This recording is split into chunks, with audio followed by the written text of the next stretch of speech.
Thank you so much. This gentleman gave us a standing ovation. These losers. Thank you. Gave us nothing! Wow. Look at this. Mike Birbiglia, ladies and gentlemen. Yeah, thank you. Hasan Minhaj. From the silver screen to IRL. Who has generously agreed to come tonight in the middle of can I even say, a pre-production of Pre-production on a film, yes. Yes. Right? Yeah. Yeah. Came from Jersey to be here. Not to brag, Jersey City, not to brag. That's where they make the movies these days. the new Hollywood. The new Hollywood. Yourself. It's the new Hollywood. Yeah. We got questions from you, and I love this first one. Might it have been easier to simply perform the show for us? That's great. Bravo. Bravo. Standing ovation for them. Standing ovation for them. That is so fair. Yeah. That is beyond you're playing fair. a .mov. You're here. Just do it. IRL. Just do it. Yeah. IRL, just do the show. Give the name. You got to give the name. Who's the name? Oh, yeah. It doesn't say. Oh. But it's smiley face. Who had that one? Oh, you did. What's your name? Rich. Rich is tough. Yeah, Rich is tough. It's a very New York question. You're Totally. not getting that one in Terre Haute, Indiana. No. It's like, thanks for coming. Right. Here they're like, yeah, but why didn't you do the show? Right. He's like, I could have seen this on Netflix. So you're making me watch it twice? But I will say, it is, and it's a credit to Beowulf Barrett, who designed that painting and all the designers. It's gorgeous, right? It's a beautiful set, isn't it? Amazing. It's kind of a stunning thing, yeah. And I got to see it live. Sorry, Rich, you didn't get to see it live. I got to see it. Oh my God, tell Rich. I got to see it taped at the Beacon. You got to tell Rich. Sorry, Rich. And you really did miss out. I know you saw, and really what it is, it's like a photocopy of a beautiful painting. Because at the Beacon that night, it was really great. If only you could see Mike Birbiglia live, Rich. Rich, we're going to try to make these answers funny. That's all we can do at this point. This one's deep. Can I give you this? This one's actually really deep. If you had a pyramid of philosophers/comedians, who would your Socrates, Plato, and Aristotle be? I think that's a good question. This is from Michael. This is a good question. Yeah. Where's Michael? Hey, Michael. That's a good question. The comedians who essentially are the philosophers. I think one of the main philosophers is Seinfeld. I think if you listen to interviews with Seinfeld, he really goes deep. He has a lot. One of the things he says about comedy that I think is really interesting is that becoming a comedian is essentially trying to understand who you are. You can grab that. Yeah. That's my Aunt Lucy. Pick up. Yeah, Tell her we're taking questions right now. But in the meantime, watch the special on Netflix. Yeah, put them on speaker, and then Mike will actually do a joke for them. Sorry, Rich. We're going to keep it loose. We're going to keep it loose tonight. No, but so I throw Seinfeld. Who do you throw? Well, Michael, actually, I want to honor Michael's question because it was actually two parts. I started with the question because sometimes at these things, people just don't have questions. They have a feeling.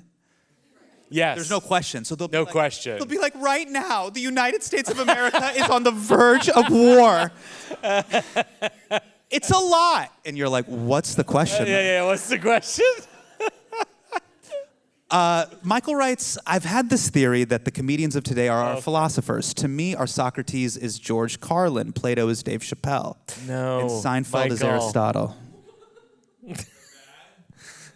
It's just so long. It's such a long question that has the answer in the question. Yeah. But these are good. Those are good. These are good jumping off point. So I throw Seinfeld. Who do you throw into the mix? Wow. Okay. In the philosophers. Yeah, like philosopher comedians. Of course, I'd put Carlin in there. I'd put Patrice O'Neill in there. I'd put that's the late Greg Giraldo in there. Oh gosh. Patrice was so mean to me when he was alive that it's hard for me to be like, the philosopher, right. Patrice O'Neill, who shouted at me until I left the bar.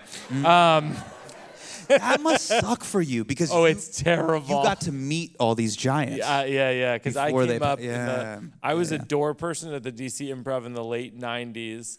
Moved to New York City in 2000, and so it was Greg Giraldo, Mitch Hedberg, and Greg Giraldo, Patrice O'Neill, 3 of our greatest comedians not alive. So we've lost so many great comedians. But yeah, those guys were tough. I was working at the Comedy Cellar, and those guys would just shout you down, and then they'd make fun of you. They'd take the most vulnerable thing about you and say it to your face for a half hour until you left. And then as you were leaving... What's your Achilles heel? What's the one? What's your Spider-Man there's many. story? We'll get into that later. Okay, sure. But then as you're walking away, this is one of the things they would do. They'd go, Mike, and then you'd turn around, and then they would act like they didn't say your name. Oh, no. Oh, no. Abandonment. We can act it out. All right, good night, you guys. Yeah. Hey, Mike. And then he just keeps talking to other people at the table. And then I keep walking, and then he does it again. Mike.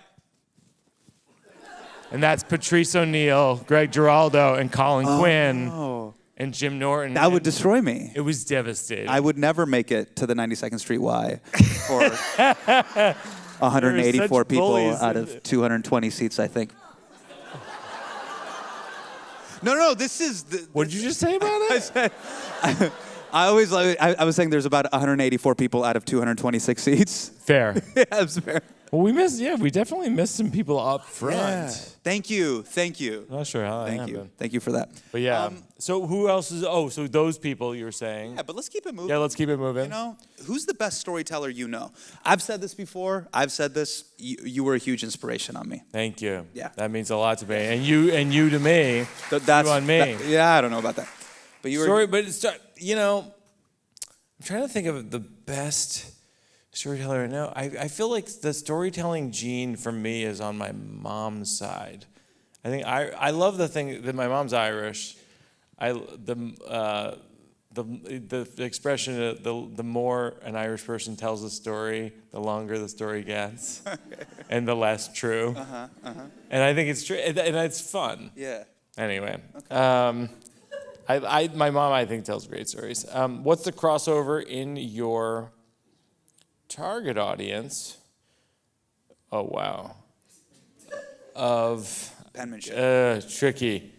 People with Jesus Christ. Right, it's illegible. Something about East Fork.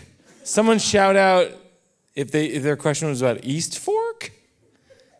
Is that the ceramics company that made the mug? I had one for you because this one's illegible. So it's almost like it's a hanging chat. This is the hanging chat election. Just let it go. I know it is. Let it go. Let Florida go. Bush wins Florida. I feel bad though. The East Fork mug I did use in the special. So the question is valid about the brand of ceramic mug I used. Oh.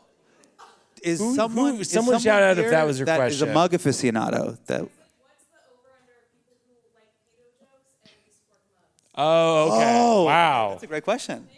Yeah. What's the over-under? Okay. Yeah, so they're into pedophile jokes, but they also love great handmade ceramics. That is real. So they would love funny. Yeah, they would love a great Anthony Weiner joke, but they would also love handcrafted ceramics. If your questions are so funny, I need you to think about your penmanship next time. What's your name? Lisa. Wait, let me see this. Do some work. Do some work. Do better. No. This is actually decent. I disagree. Come on. What is the crossover in your target audience of pedo? Now, jokes looks like an S, so it looks like soaks. And you're good people with with recognize East Fork mugs oi site. Yeah, this is getting messy. Yeah. A little bit messy. Do you, Natalie, the T-Mobile B acceptance chattered about affiliated God? Would your mom be conflict? So the question is kind of about who is my audience. And if I look out, it really is a diverse group of NPR listeners here. All kinds of whites. Yeah, sure. Old whites, young whites. Yeah. An occasional Indian person, but he's on stage. Yeah. Oh, hey, how you guys doing? Yep, Indian American, family from Delhi. Nice to meet you guys. Yeah. But the question is, what's the over under, or what's the crossover? Yeah, I don't think there's many, but I do think, you know, she's saying, yeah, I do have a pedophile joke. That's true, and that is like after one of the shows one night, Hasan said to me at the Beacon, he goes, "You're gonna get some flack on your Catholic jokes from religious people." He's going at his target audience. I'm like, what are you doing? Yeah, that's my people. I grew up around that, but it's not been bad, but there's definitely some people who are like, I'm out on the religious stuff. They're just like, I don't want to hear it. I don't really want to talk about it. Yeah. But So at the taping, there was, there's a lot of Mike Birbiglia fans that are multi-generational. Yeah, that's true. But there's also a subset of your audience that I call them human scarves. Scarf, tote bag. Okay. They've got pins on the lapels. Human scarves. But they're the. They look like a scarf. Yeah, they just look like a scarf. They've become a scarf. They are a scarf of sorts. And when you were doing the Catholic Church material, yeah, the hush fell over the scarves. Yeah. And I was like, oh shit. But that is the fun of it too. Like, I think Patrice O'Neill is a good example of this. Someone who could lose the crowd. Right. Wins back the crowd, loses the crowd. It's fun to watch. Yeah. It's also cool to see you kind of do the long division of your own spiritual journey on stage. You're like, look, I watched Spotlight and I didn't like it. That's right. Yeah. No, you're right. And then you put the onus on them and they're like, well, Yeah, and even like, it's interesting, like about 6 months before we filmed it, Ira Glass, I sent the audio of the show that I was touring with, because I developed these shows over a couple of years on tour. I went to 75 cities with this. And I sent him the audio, and he goes, it's really funny, great jokes. He goes, I think you need about 2 or 3 more moments where you say something that is entirely true to you and is not funny. And I did that, and that I would say this special, more than the other specials, has a stark contrast between the moments of just absolute silence, like my dad and I talking, and him saying, "You've gone another way," and I say my whole life I wanted to be my dad, and at a certain point I decided I wanted him to be me. Yeah. And it's just silent. It's just, and then I go straight into it. You had a moment like that in the special before.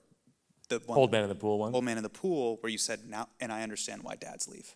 Yeah. Oh no, that was from the new one. The third, 2 specials ago. Well, I get why dads leave. That was met with a lot of. And in the room, there's a lot of discomfort. Tension. Yeah, yes.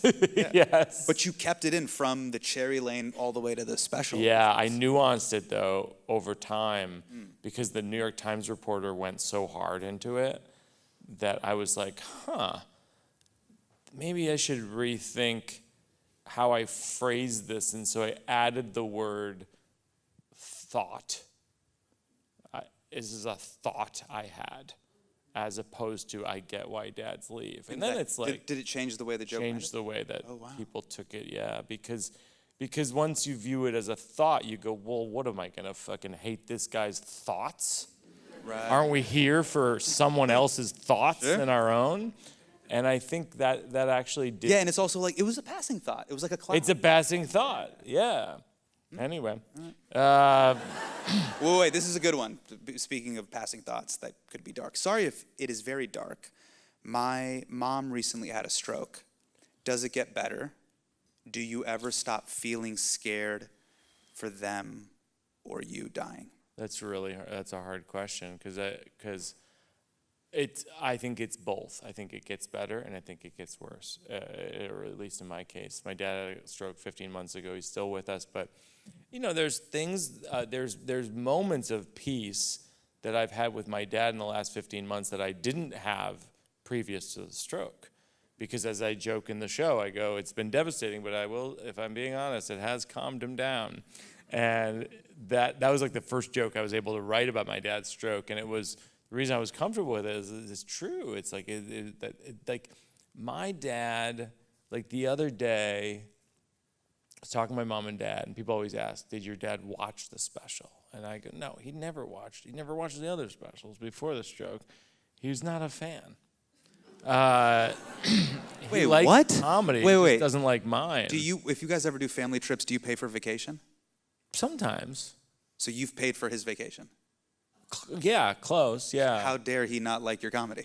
No, that's a really good point. It's so weird. I get this question too, where they're like, "Hey, Hasan, are your parents okay with your career?" I'm like, I paid for both of my mom's knee surgeries. Of course they're fucking okay with it.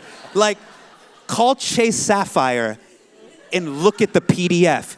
You fucking coward.d. Are they okay? I'm 30. I have gray hair. Are they okay? Do they accept it? I bought my mother a house. Of course they're okay with it. As you're saying, or do they accept it? Can you hold that face, stand up, and turn around so people can see what? your face? Yeah. Do you mind standing up and turning around? What happened? She goes. Yeah. I'm like, Was it pro him or pro his parents?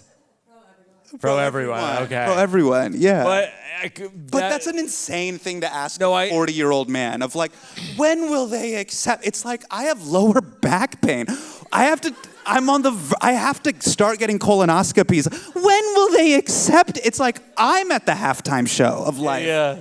No, you're right. As if it's like, I don't know what my major's gonna be. It's like, I have 2 kids. I have a mortgage. What are we talking about? No, it's true.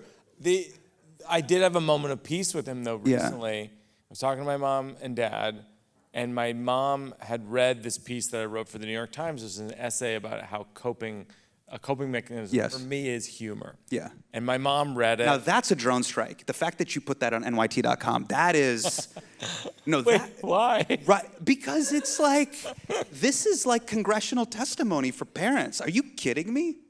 Yeah, page, what is that? Op-ed is page It was 8? the Arts, maybe, yeah. Yeah, something like that. It's major. It was the front page of the Arts, but Yeah. why do you say it's a drone strike in these tenuous times? Well, where we don't throw those terms around. Well, I will say, like, so we were talking backstage. My dad loves Time magazine. If I wrote he's collected them since 1982 when he first came to this country. If I wrote an article in Time magazine, it says why Najmi Minhaj sucked as a father by Hasan Minhaj, and he got it in the print edition delivered to Rancho Cordova, California. He opens up that ugly ass mailbox we still have, and he pulls it out, and he's like, "Whoa!"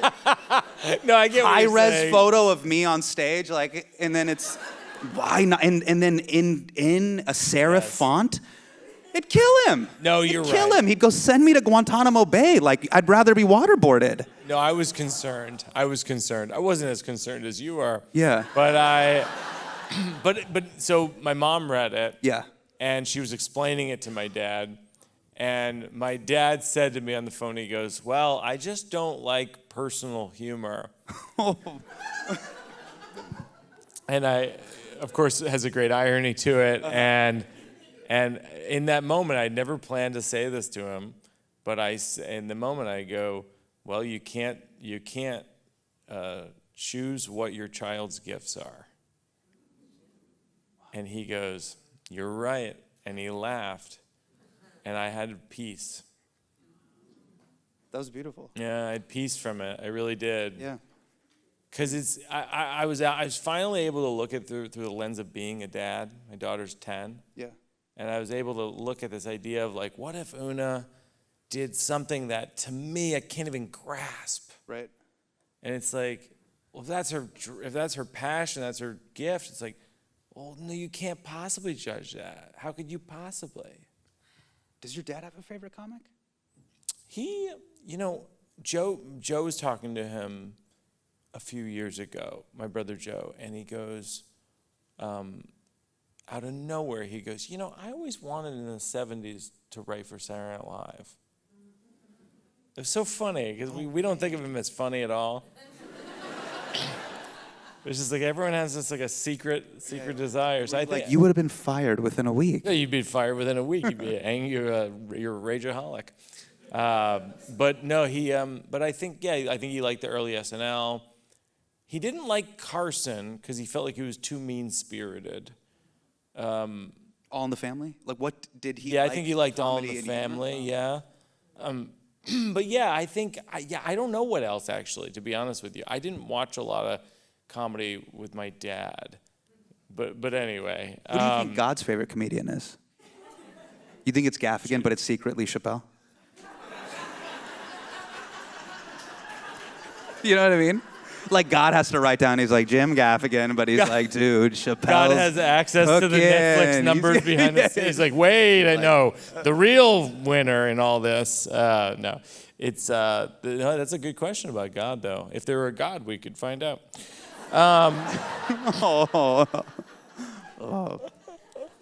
That's not cool. I'm a believer. When we did our He's cornered me. we did a podcast recently, working it out episode. And I don't even know if it's in the episode or not. You go, wait, so do you not believe in God? Like, talk me through this. Yeah. And no, and I said, I don't. And I said, it low-key wrecked me. no, I know. And It did. No, and of course, I don't know. I plead ignorance. It could be. I'm hoping for the best, like everybody. Pascal's wager. Yeah, Pascal's wager. That's how I feel about it. Okay. For sure. So you believe? Yes. With the Of course I question do. mark. With the question mark on I it. pray 5 times a day, There but we go. it's to a God of pizza. Do you want to do this one, or you want to do? I think yours, because I'm yours still has getting a crazier legibility. handwriting. Yeah, I'm getting a legibility issue again. Do you have a memory of when you realized the weed store joke would start the special / define the title of the whole Oh, yeah, thing? The Good Life, yeah. It's great. It was funny. A guy in my neighborhood the other day, he stopped me and goes, hey. I go, hey. He goes, The Good Life used to be on my corner. It was right there, and then it closed down. He goes, it was like a Q&A at the 92Y. He goes, do you think it existed so that you could name your comedy special that? I said, yes, I think it did. Yeah, it was funny. It was that happened with Una one day, and I thought, well, that's interesting, because it's obviously it's a double and maybe triple entendre of wording, and it you know, a lot of things change. I keep, you know, the version you saw is a iteration. It's like I probably opened the show 10, 15 different ways, and that was. Even when you were on my podcast, I was telling you I was debating opening with a different joke. Totally. This one about Broccoli Rob. Yeah. And this story that I ended up taking out, which is a story about how one day I'm with Broccoli Rob, we're at this cafe in Brooklyn, and a bird shits on my head. Couldn't believe it. And Rob, or not in my head, in my eye, literally in my eye. And I go, ah. And Broccoli Rob, who knows I'm a comedian, looks over at me and he goes, well, it's good material. And I go, comedy is tragedy plus time, but you need a little more time than that. Yeah, sure. You're so good with titles. All of your titles are phenomenal. Thanks. Yeah. Thanks a lot. Do drink Mike all the way to. Thanks. Yeah. I work on it, you know, because you know that's going to be the thing It's people a very say. hard thing to crack as a comedian, because it's always like, it's relentless. It's always like they're dangerous, like, or whatever. It's all these weird titles. Yours are like funny, thought-provoking, a little like quippy, irreverent. And, but it's never just like uncensored. You know, it's never like, what? What? Right, it's never an adjective. There's caution tape on you. Yeah. It's Mike never an Birbiglia is adjective on I stage wish I again. was. Yeah. This one actually is good now that I can understand it. Did your daughter's friends' parents see this? Oh, right. Because I said the dads are losers. Yeah. It's pretty harsh. Yeah. It's and you pull off the joke. You're attacking the I'm attacking the audience in real time. Yeah. They are the dads, but I'm also the dad. So we're all going down. Yeah. Are they still friends? There's like 5 questions. Why do you pronounce your own name incorrectly? Mike Birbiglia! That's how I say it when I go to Roma. Do you have a pitch on how to improve children's parties? Oh, children's parties are a nightmare. Is one of the great Because debacles we're of modern forced in. times. Yeah, we're locked in, unfortunately. Right? No, we're locked in for sure. So yeah, what can we do to improve the situation? let's take agency. Okay, sure. Yeah. Like there could be a lounge. Like United 1K Lounge is what you're talking about? Yeah. Parents, like a teacher's, like the way a teacher's lounge operates. It could be a parent's lounge. But the problem is you just don't like the other parents. I mean, look, don't get me wrong. They're fine. They're just not who you'd want to hang with. Yes. Correct. I want to hang with you. Yeah. You live in Connecticut. Right. That's how much I love you. I actually came from Jersey City to be here. I know. Not to brag. The Dubai of Manhattan, Jersey City. Don't get jealous. But if we were... So that's the solution, +1. Be like, Yeah. I'll bring my spouse, and A +1. each of us get to take a +1. A +1 and a lounge. Yeah. Yeah. You need like a Delta One lounge. Yeah. You need because also you need a lounge, but you also, there are people. Like a buffet. But everybody has a friend that's a good hang. Yeah. And sometimes it's not even someone you're dating and or married to. You need a good hang. My Right. buddy Rob is a great hang. Right. So I'm like, he's always a +1 if my wife can't make it. Exactly. So you need a +1 Yes. at children's birthday parties. I had an overheard recently in Brooklyn where someone goes, I heard someone say we have a problem because we were having our child's birthday party at Urban Air, and then everybody saw Birbiglia's special, and the parents all canceled. Holy shit. Yeah, that's real. Have you been hit with litigation yet from Urban Air? No, my publicist said we should root for it. He goes, best thing that could happen is for your specials you get sued. Yeah. Which is the Al Franken thing. You know, you wrote that book about Fox News years and years ago. Right. It wasn't even on the bestseller list. Gets sued by Fox News, like #1 on the bestseller list. Yeah. So. Streisand effect. But anyway, did your daughter's friends' parents see this? Yeah, I think, a lot. As a matter of fact, a lot of them were like in the front rows. Like we had gotten them tickets. Oh no. Yeah. They do backstage? They did backstage after the Beacon? Or they had to rush it home? wasn't backstage. Most of them were not backstage. So they got to see the show, and you were like, man, these fucking losers. And they're in like A3. They're like in the third row. They're like, how come we can't go backstage with John McEnroe? Oh, man. They're like, we know his daughter. You know, Mike Birbiglia is a nice guy, but secretly, I've said this, he is a meanie. I'm not mean. I'm cutting. Cutting. Irreverent. Yeah. What aspects of your parents' personalities have been incorporated into your comedy, if any? This is from Andrew.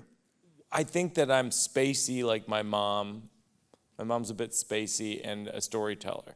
And my dad is really intense and really values academics and thinking and playing devil's advocate to ideas. The thing about my dad is, like I say the thing about politics, and of course, and this is something I don't say in the special, I can tell you guys, because it's not part of the special. The discussion that we had, where he says you've gone another way, is this fierce political discussion that was basically email conspiracy theories from years ago, a decade ago. It was awful, just awful. But part of that is that people from my dad's generation sometimes, because I know some people are in that generation in the audience, sometimes believe emails because it's in the same font as the New York Times. Right. It is really believable. They're like, it's Times New Roman. It has to be real. It's 12-point Times New Roman, and I've never seen anything. It's on the internet? It's on the internet, yeah. And so, and so a lot of those conspiracy theories for someone like my dad, who's so smart, and are appealing because they are a certain type of devil's advocate, but taken to a degree of using misinformation for grounding their arguments. And so, yeah, that is, weirdly, that's part of, that's why, you want to get it really into like the part of the brosphere thing of podcasts right now. It's like people are like, how come comedians are conspiracy theorists? It's like, yeah, they always kind of were. It's just that they abound right now in a way that I think. You mean the contrarian perspective has always existed as contrarian perspective. No tool one in comedy. Yeah, right. You would like. There's this point that people have made, and I don't even think it's my original point. It's like when you see if you see the George Carlin documentary that Judd Apatow made, Yeah, the it's HBO really good. It's phenomenal, yeah. George Carlin got complaints. Like, you know what I mean? Like, people wrote letters to the theaters he performed at and complained, but they didn't have the internet. And so now it's like amplified all the time what people are mad about.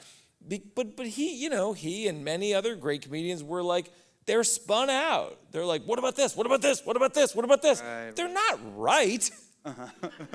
It's like I said about the other joke. It's like, I get why dads leave. It's a thought. Correct. So many of these things are thoughts. It's like, I think what's madness right now in culture is that we're taking the kind of spin out thinkers as people who we should be relying on for real insight. It's like, no, that's not it at all.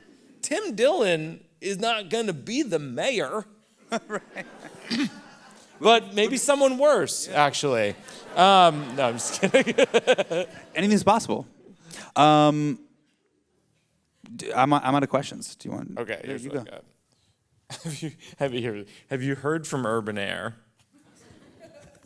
No, I haven't. But like I said, we're hoping for the best. And then. Oh, this is good. Will you let your daughter watch the show? Yeah. It was a big discussion in our house with me and my wife. I'd let my daughter watch your show. How old? She's 7. Wow. Yeah. So much of it is cerebral. It'll just go over her head and. Right. Yeah. Yeah. We're trying to introduce her to a lot of stuff right now. We showed her Back to the Future last night. No way. She liked it.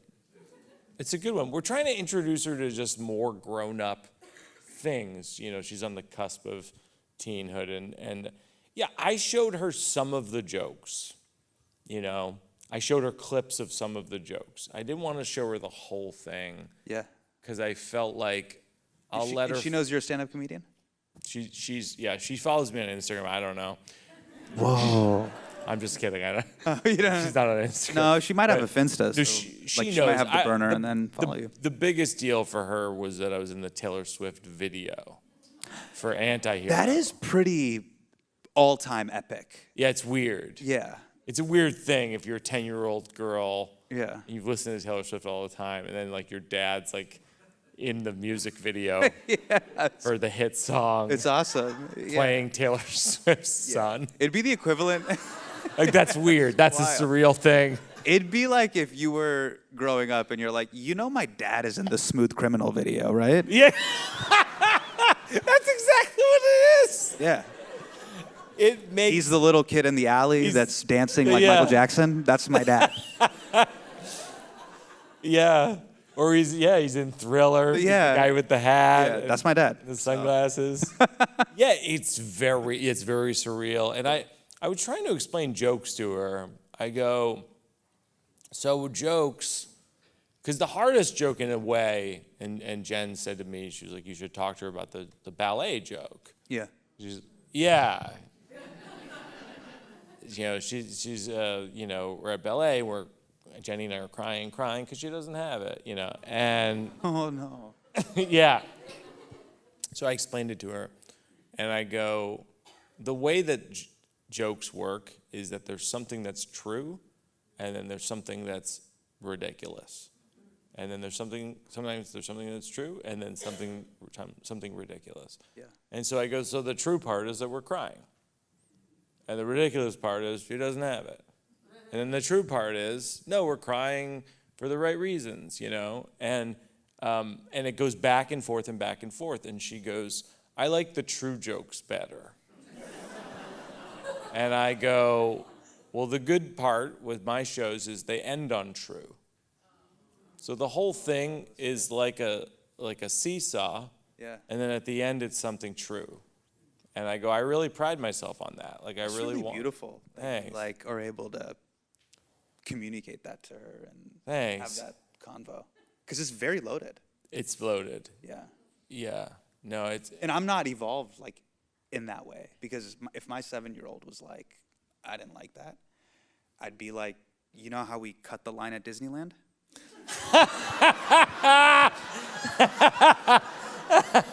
It's because of what I'm doing. So we're going to keep doing this until you get so good at something that we cut the line at Disneyland because of you. You know how Dadi's walking with us at Disneyland? She's got adamantium knees like she's Wolverine. That's because this. Yeah. See, but I want to do what you're doing. And then I told her it's like very soft and and thoughtful and evolved and I'm trying. and touching and it can convince. I mean, the fact that you like also did this mental jujitsu with a protein is pretty beautiful. It's really beautiful. Well, yeah. I mean, I tried. I mean, I don't know if it worked, but I also told her I'm not going to talk about you for probably the next few years. I'm not gonna. I don't think I'm gonna do an autobiographical show for a while. Really? Yeah, because I said those are your stories to tell. I basically stopped talking about these stories when you're like 8 years old, and if you think about it, I go they kind of could be a lot of kids, and but I think past this point it starts to be like. These are your stories. You should tell stories. You work with your brother Joe, right? Yeah. So Joe Birbiglia is Mike's brother, co-producer, and a co-collaborator on so many of your specials. Yep. I've had this with my sister, who's 4 years younger than me. I'll describe an event that happened in our household. We'll have been in the same scene together. Yeah. It's almost like in a movie scene. And there's two completely different interpretations of it. Have you had that with him when you're writing scenes in the show? I mean endlessly. I don't think that there's a great This American Life episode about this years and years ago where I'm gonna get this wrong, but it's like because I listened to it so many years ago, but it was basically like something to do with like when John Lennon was shot, and a couple being like one of them being like we were there. And the other one being like, no, we were not there. It's not that, but it's something like that. Yeah, but that delta's pretty big. That's drastic. Yeah. Does anyone remember that episode? But it's basically about memory. The episode of This American Life about memory. And yeah, I feel the way that I said about Irish storytelling, which is the more you tell the story, the more details there are, and the longer the story gets. And it's like, I find two people's interpretations of a story are never the same. So me and Joe's are always different. I mean, I feel like I cherry pick what are the good ones. Like I'll call people involved in a story and be like, hey, what do you remember from this? And then they'll say something I don't remember. I'll add that. Is it okay if I add that? I'll call my parents. I'll see what's there, and then you're cobbling it together. I mean, I'm writing, like what I'm working on now is not dissimilar to what you are, which is I'm writing my next narrative film that I'm going to direct. And fictional storytelling is not that different to me than nonfiction. Like it's like you're really just piecing together what is the best to serve these characters? What would this character do given these circumstances? And it's tension and release. Yes, tension and release. How do I stack the stakes, circumstances, and then release it? That's right. And there is a certain bit of freedom with fiction because then you just go like, oh, anything could happen. Yeah. And so that's been pretty fun. All right, we'll go to the next one. What does your dad say about the show, which we covered? Oh, do you want to share with them? You taught me this is a really cool Mike Birbiglia writing technique, the index card thing. I thought that was really cool. Which thing about it? Well, the putting up the joke cards on the wall? Yeah, well, one of the questions here is, this is from Hannah, what was the editing process like? And that immediately got me thinking. So one of the things that Mike taught me was, tell me how true this was, because this is what I discerned when I came backstage at Cherry Lane. You were working on, it was a couple shows ago. But I asked you, how do you edit? Yeah. And you told me, I lay down index cards, which is basically the beats of the show. Yeah. Or the beats of a story. Mm-hmm. And you told me almost like you're distilling the espresso. If you can still lift these two cards and the story still makes sense. Yes. You actually don't need those. You don't need those, yeah. Yeah. And that's, exactly. And so typically if you listen or see my podcast, you see all the cards on the wall, and they're just index cards with different jokes on them. Yeah. And so the whole show is on my wall, bit, Urban Air, WebMD, or what's that place called? Urgent Care, et cetera, and then broken foot, whatever the thing is, and then it adds up to the ending. And then if there's stuff that doesn't have to exist, it's gone, because ultimately a lot of the in some ways the shows are about what's the most enthralling way to tell the story. How are we still interested in what this person's talking about? And so and it's a tactic for movie writing too. It's the same thing. Do you and your wife still call each other Mo and Chloe? I don't recall hearing that lately. Ooh. That last sentence, very very loaded. Very loaded. No, I still call her Chloe. She still calls me Mo. But I love that it's I don't recall hearing that lately. Do you work for the FBI? Yeah. This is very Cash Patel of I've been listening to to your phone. It's an episode of Modern Love. Right. I'm Cash Patel. I intensely stare into the camera. I'm the head of the FBI. That was wild the other day, the Cash Patel thing. Did you see that clip of him on Joe Rogan? There's many clips. Well, there was a major story. Oh, I didn't end up seeing it, but I'll dive in. In the moment where he was talking about the Epstein stuff with Rogan, and then right. a story dropped about it. Oh, while he was on the Elon story that Elon had said on Twitter, hey. Oh, the Epstein stuff. Right. Yeah. And then he said it to Cash Patel, hey, this just dropped it. And Cash had nothing. After talking about it for an hour, just went zero. Yeah, the head of I'm not going to talk about it. That's crazy, right? The head of the FBI is in a podcast and then is oh, fuck, I haven't checked Twitter yet. That's crazy. It's a wild. You know how the way we at work, you're what's going on Slack? I just I was in a movie. I was watching Mission Impossible. What? Yeah, that's what it was. Crazy. Yeah. But by the way, the FBI, very Indian, Federal Bureau of Indians. It does make sense that he's the head, because the FBI taps the phones, right? They famously tapped Martin Luther King Jr.'s phone, right? As you know, Malcolm X's phone. It's a very right. Who are you dating? Right? The FBI tapped JFK. That's how they knew about Marilyn Monroe. The FBI was right, which is a very Indian sort of family thing. And who are you interested in right now? Oh, I've been listening to because I'm on the landline. Yeah. I can hear what you're talking about. Wait, how did we get to this? I feel like there was a question, but maybe I didn't. I don't know how we got here. Address it. Mo and Chloe. Oh yeah, we still do. How we whimsical still do. The last part was I haven't. Wait, I didn't do it. I didn't say it in this show because it was this thing where I'm I didn't even have a joke in the last show other than acknowledging it. Right. But we still do. Anyway. Are we where are we at time wise? Are we wrapping it? Or we want? Yeah. What we should ask. I actually don't know what the time. How do you guys feel? Let's open it up to the audience. Yeah. A few more. Few more? All right. Okay. Okay. I know what my closing question is, so I'll let you. All right, one more, and if it's not good enough, two more. How is your experience on Please Don't Birbiglia affected your stand-up? Do you know about this? Say what? Please Don't Birbiglia is an improv show that I perform with the guys from Please Don't Destroy on SNL. Oh, okay. So, do you have an impression of the new Pope? No, I do. I will never have an impression of a Pope. Wait, this is a comment. This is not a question, but this is actually a comment. But it big ups all y'all. So I did a little bit of research before I came to do this. I wanted to be prepared. I also don't like Jersey City, so I was sitting there and eating my chopped salad. But I one of the things I've noticed about Mike Birbiglia fans is they are so chill and kind.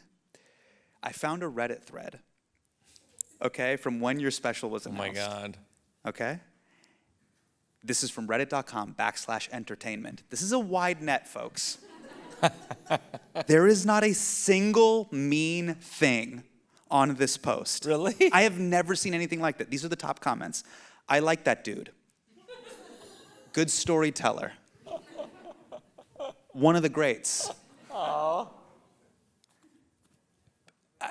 It's truly Is it a mean incredible. format usually, Reddit? Like, is that why you're bringing it up? Incredibly mean. Yeah, yeah. Okay. Yes. Like yes. famously mean. Famously place. mean, yeah. Well, yeah, my people, and you guys, I count as my people, unless you're 92 Y heads. Maybe there's some pure 92 Y heads who are just like, we go to all the shows. We're here for whatever. Yeah. Birbiglia Minhaj, all right, keep it rolling.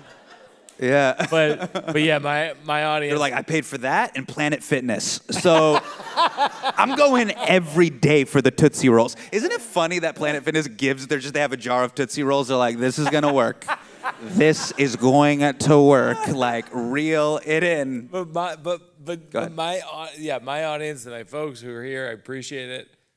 They're nice folks. They're generally pretty smart. Like, people come up to me in the street, I want to talk to them. Yeah. You know what I mean? Like, and I know you and I both know a lot of people who don't love their fans. Yeah, totally. Their fans are wild. They're like insane. Okay. You know, they paint themselves into a corner because Sure. they have some wild takes that they say on stage, and then the people have those takes, except not ironically. Right. Yeah. I don't have that, you know. Right. The people, you know, I do a thing that, and I said this to my daughter, you know, when we were talking about the comedies, like, I'm proud of this thing that I've created because I do believe in it. It's sometimes it's really beautiful. pushes people's buttons when the jokes are too much or whatever for people's sensibilities, but ultimately I feel like it lands in a place that I'm proud of, and I think celebrates people being closer versus people being farther apart. It's beautiful. Thank you. All right, we're going to do the last question. So much. It's too beautiful. Just to bring it home. Yeah. And by the way, it's so beautiful that one of the people also wrote this down too. I think it's Katerina, so we were thinking the same thing.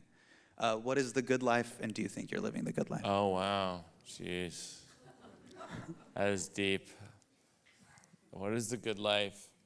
I think the closest estimation that I can gather is what I say at the end, and I think that these shows are a journey. They ask a question, and I really do try to answer the question if I can. But I do think small acts of kindness, I think, is in this world that's currently so chaotic and has so many sad things in it. If you can find a small act of kindness in your day, that is a really fortunate thing. I think that's the closest you can get, as far as I can tell. That's really beautiful. Mike Birbiglia, everybody. Thank you. Mike. Thank you for being here. Life. Thank you so much. Thank you for your art, man. Thanks, Hasan Minhaj. I'll see you next time, everybody. Mike Birbiglia.